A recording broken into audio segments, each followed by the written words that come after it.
Gaza की जंग में हमास के साथ हम सफर का किरदार निभा रहा है हूती, हमास और हिजबुल्लाह यानी ट्रिपल एच की इस तिकड़ी ने इजराइल का बड़ा नुकसान किया है। इस समय हमास के हमले कम हो गए हैं और हिजबुल्लाह खामोश बैठा है, लेकिन हूती ने इजराइल की नाक में दम कर रखा है। यमन के हूती विद्रोहियों से इजराइल बुरी तरह परेशान है।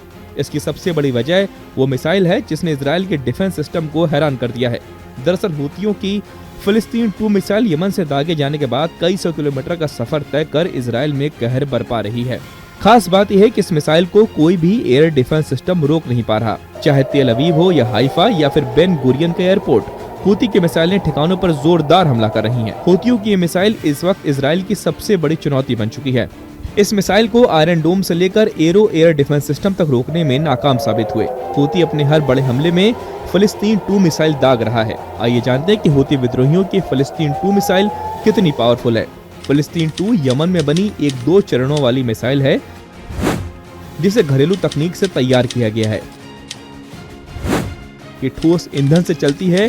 इस रेंज के चलते इसे मध्यम दूरी की मिसाइलों की श्रेणी में रखा जा सकता है। इस मिसाइल का वॉरहेड करीब 500 किलो का होता है, यानी एक बार में भारी तबाही मचा सकता है। इसकी रफ्तार बहुत तेज बताई जा रही है, लगभग मैक 16 तक, यानी आवाज की गति से 16 गुना तेज। इसमें दिशा बदलने की क्षमता भी है, जिससे इसे रोकना मुश्किल हो जाता है। हूती समूह का दावा है कि फिलिस्तीन 2 एक हाइपरसोनिक मिसाइल है जो बेहद तेज और खतरनाक होती है। सबसे बड़ी बात ये कही जा रही है कि ये मिसाइल इजराइल की मजबूत एयर डिफेंस सिस्टम को पार कर गई, उस सुरक्षा व्यवस्था को जिसे इजराइल ने लगभग अपराजेय बताया था। इस मिसाइल को लेकर दावा किया जा रहा है कि हूती विद्रोहियों की तकनीकी क्षमताओं को दिखाता है और इससे इजराइल के लिए खतरा और बढ़ गया। 31 दिसंबर को हूतियों ने तेल अवीव में बेन गुरियन हवाई अड्डे के खिलाफ फिलिस्तीन 2 मिसाइल से सबसे पहले हमला किया था। हूती विद्रोहियों को अक्सर ईरान की तरफ से काम करने वाली एक प्रॉक्सी सेना कहा जाता है। इसका मतलब है कि उन्हें ईरान से हथियार, पैसा और दूसरी तरह की सैन्य मदद मिलती है। ईरान की गाजा में मौजूद हमास संगठन से नजदीकी है और दोनों की इजराइल से खुली दुश्मनी।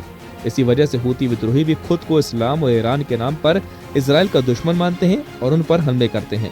दिलचस्प बात यह है कि इजराइल का यमन में कोई सीधा दखल नहीं है, फिर भी हूती लड़ाके उन्हें निशाना बना रहे हैं।